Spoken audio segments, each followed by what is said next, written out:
그 다음에 그럼 다시 또 자유심증주의는 질문이 뭐였지?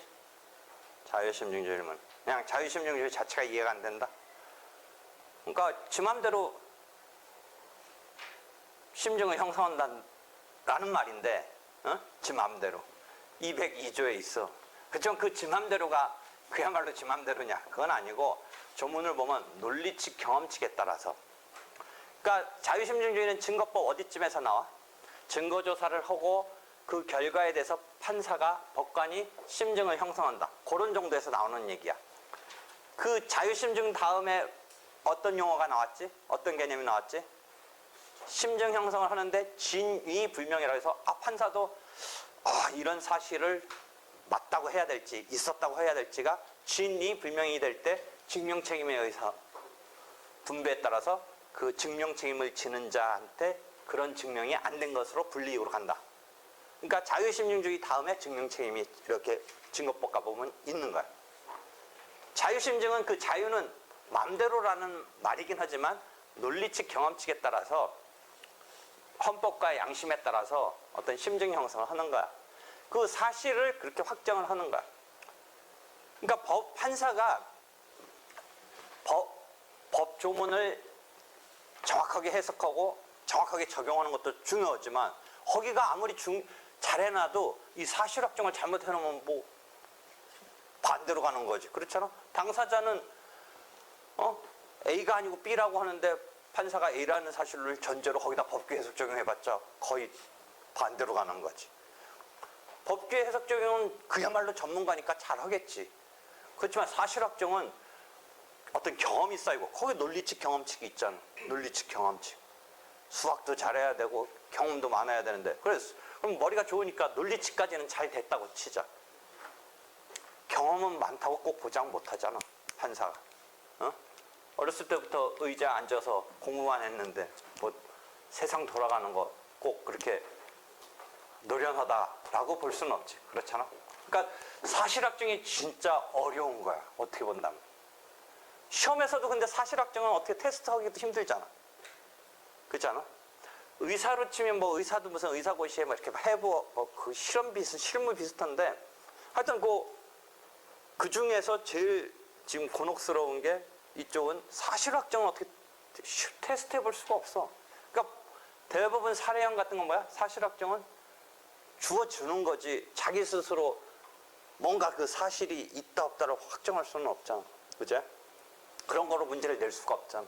근데 실제는 사실 확정이 더 어떤 의미에서는 중요하지.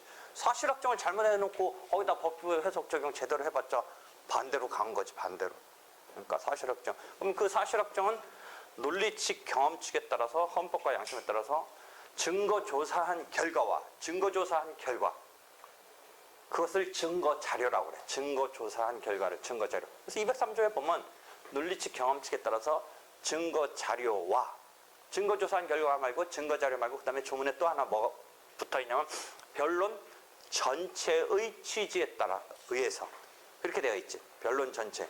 변론 전체의 취지는 증거조사한 결과가 아니고 법정에서의 이렇게 펼치는 이 당사자의 태도라든지 뭐 여러분도 어떤 뭐 갑자기 당황스럽거나 지어내는 말 할 때는 말이 버벅거리지.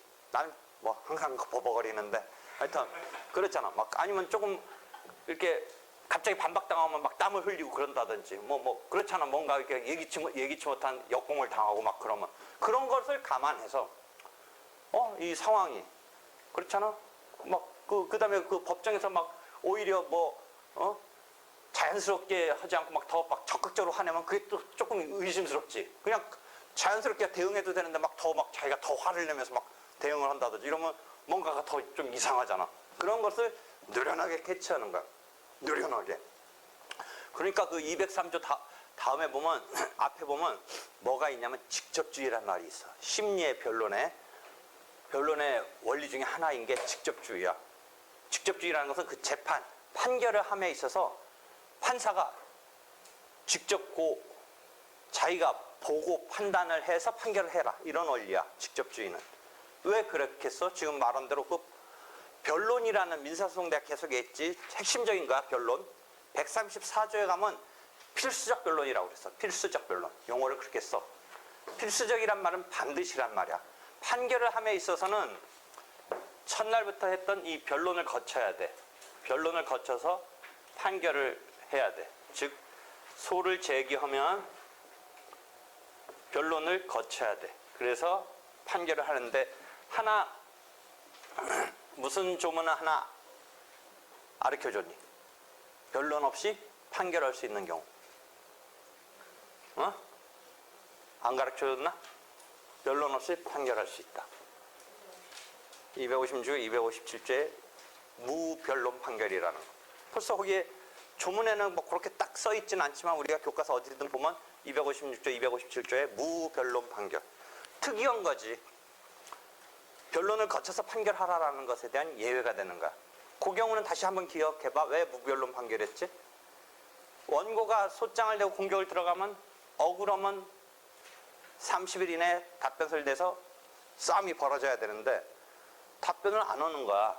그럼 일반적으로 답변 않는 건 사회생활에서는 오히려 괜히 끌려 들어가니까 않는다라고 할 수 있지만 수송 절차의 메커니즘은 반격을 해줘야지. 반격을 안 해주는 것은 뭐야? 곧바로 그 자체가 자백으로 볼 수는 없지만 자백처럼 자백으로 간주해서 자백으로 봐서 인정하는 셈이 되니까 자백이 되면 불요증 사실이라고 그랬지.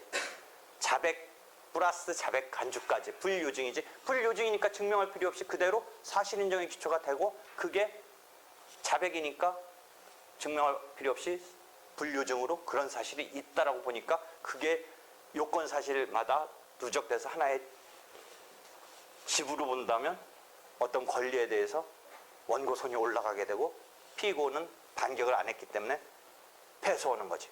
그러니까 무변론의 원고 승소 판결을 반드시 하라는 건 아니지만 그런 단계로 갈 수 있다라는 게 256조, 257조에 나오고 있지. 그것은 특이한 거지. 원래는 변론을 거쳐서 판결을 하라 이렇게 되어 있는데, 그지? 이 변론에서는 공개된 법정에서 변론을 거쳐서 134조 필수적 변론, 이 판사가 직접 당사자, 원고면 원고, 피고면 피고의 얘기를 구술로 심리, 변론을 펼치는 것을 구술 변론으로 펼쳐지는 그 장면을 스스로 직접 장악해가면서 판결을 하라라는 게 202조의 직접심리주의라는 주문도 하나 있지. 그 다음 주문이 203조의 자유심증주의지. 그치? 그 심증 형성에 있어서는 논리칙, 경험칙이 쓰이지. 그러니까 우리가 재판의 구조에서 사실을 확정해서 법규의 해석 적용을 해서 그다음에 권리 의무를 확정해주는 이 작업이 재판인데 이 사실 형성에 있어서 자유심증주의가 쓰이는데 경험칙이 법규와 함께 대전제로 쓰이는 거지. 경험칙, 그 판사가 어떤 판단을 위해서 연결고리로 쓰는 거야. 연결고리로. 그렇지? 저번 때 우리가 직접 사실 말고 돈 빌려준 것을 증명해낼 직접적인 증거인 차용증이라든지 증인이 없으면 어떻다고 했어? 어떤 식으로 증명한다? 몇 가지 간접 사실을 갖고 직접 사실을 판사에게 설득시킨다. 그 말은 판사가 그런 추정을 할 수 있게, 간접 사실을 갖고 주요 사실을 추정할 수 있게, 심증 형성할 수 있게 이렇게 해서 자기는 최선의 어떤 공방을 펼치게 되겠지.